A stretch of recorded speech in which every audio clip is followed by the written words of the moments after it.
You're watching a 3Care special assignment as cameraman Mike Kopelman and I were allowed to fly from Bradley International Airport to Dulles with a Spring Honor Flight of Connecticut and 65 veterans to visit our national monuments. Now, as we continue our journey, one thing we are reminded of in our conversations with these heroes is that they are so proud to have worn a uniform and represent our country. Thank you for your service. Welcome home, guys. But many still feel hurt by the way they were received when they returned from duty to civilian life. As you'll hear from veterans from what many call the Forgotten War, the Korean conflict, and our Vietnam veterans. Second stop, what some would call the Forgotten War, the Korean War conflict. Tell me what this means to you to be here today with Honor Flight. Well, it's been actually 75 years since I was in Korea. But we hear all kinds of stories, but it did touch me and the fellow with me that somebody really thought that you would appreciate it and done something. It's unbelievable. It's about time everyone said thank you. I really appreciate it. Some anger. To begin with, high-ranking officers forgot to deliver winter clothes for the men. That's when they were retreating and freezing to death. So there's a lot of stuff like that. When you see people now saying thank you, does it somehow make it feel better? Does it help ease your pain? Doesn't help to heal it, but it does make you think a little bit. Yeah. Not everybody's to blame. Being here today among the Honor Flight and so many people saying thank you and seeing the Korean conflict memorial here, how does that make you feel? It makes me feel young again because I was only 22 at the time, and the Korean War was a forgotten war in my estimation. I'm surprised that we actually got a memorial. Our third stop for Honor Flight Connecticut today, the Vietnam Veterans Memorial Wall. The weather was on our side. All veterans and guardians and Honor Flight Connecticut staff were able to enjoy the monuments and memorials at their leisure. We caught up with Vietnam veteran Bill Lewis and his wife Dorothy sitting on one of the many reflective benches at the memorial. Coming today and seeing all these thousands of veterans and their families and support and stuff it's moving, to say the least. You know, it really is. It's a great experience for me today to be here. When you see someone say thank you to your husband, what does that make you feel like? It's a great feeling because growing up in the 70s, I was in school, grade school, when he was serving.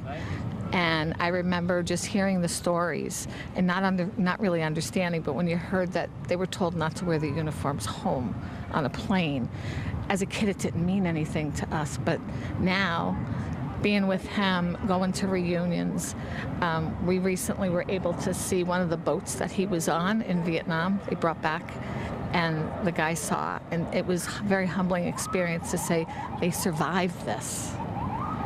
You know, I know what it means to him, and with our kids and everything, it just means the world, especially for that war. There are 58,152 names of those who died in Vietnam, and it can be overwhelming to look for a name.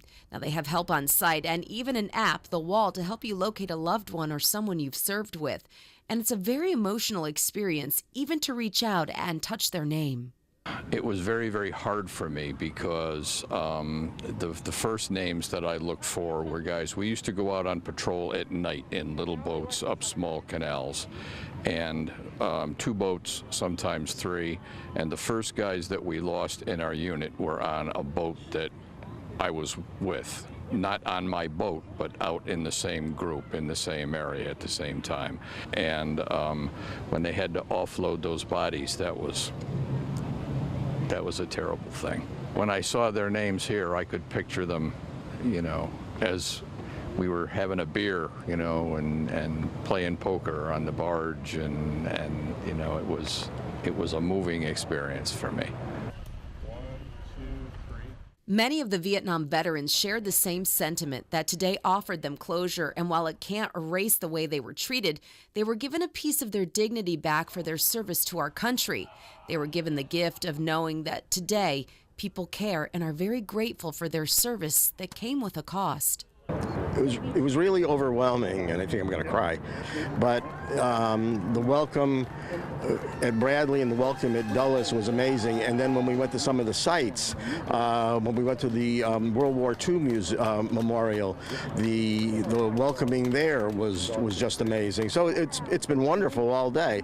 I'm glad that I came. I wasn't sure about doing this, but I'm really glad that I came. It's been a very, very wonderful experience. I loved it. I loved it. I got spit. I got called all kind of names. When I got out of the service, I never got a chance. I had to change over in civilian clothes because if we got on the plane in our uniform, they were going to kick our butt. So we did what we had to do, and that's horrible. So we've never had a chance to just enjoy the fact that we did serve our country and did a great job of it. But nobody wants to hear it. And if you and at one point, if you brought up something about Vietnam, you could have just as well slapped the Pope. That's how bad it was. They didn't want to hear it. Nobody wanted to hear it. We're suffering like you wouldn't believe, with the head, the body, trying to keep everything together, trying to keep the family and put bread on the table. And these people are calling us all kind of names, saying baby murderer and baby rape. I didn't touch a baby. Don't jump in me or don't accuse me of doing stuff that hardly any of us did. It's hard. It's hard. And that's why moments like this is when I get a chance to say, wow. What he starts talking about is the prejudice because of the color of his skin. Okay, he had it much worse than I did. Because we wore a uniform, when we came home, we were treated badly. He was treated worse. On this honor flight, we have veterans from World War II, the Korean conflict, and Vietnam, but they all have a beautiful and immediate bond. We met today. Just met today. He was an air policeman, security policeman. I was an air policeman, security policeman. He worked K-9. I worked missile security. But we wore the same badge. Okay. So we're brothers. Larry, Lewis, and Harvey met today, hanging out today. All are agreeing that you're brothers, same badge. This trip has so many layers to it. Honor Flight Connecticut, not just about taking our veterans to the memorials, not just, giving them the send-off and the come home that they didn't get. This trip is really representing the people who put their lives on the line for us. So on behalf of all of us at Channel 3, I want to say thank you. Thank you. Thank you. Thank you. Appreciate the time. Thank you.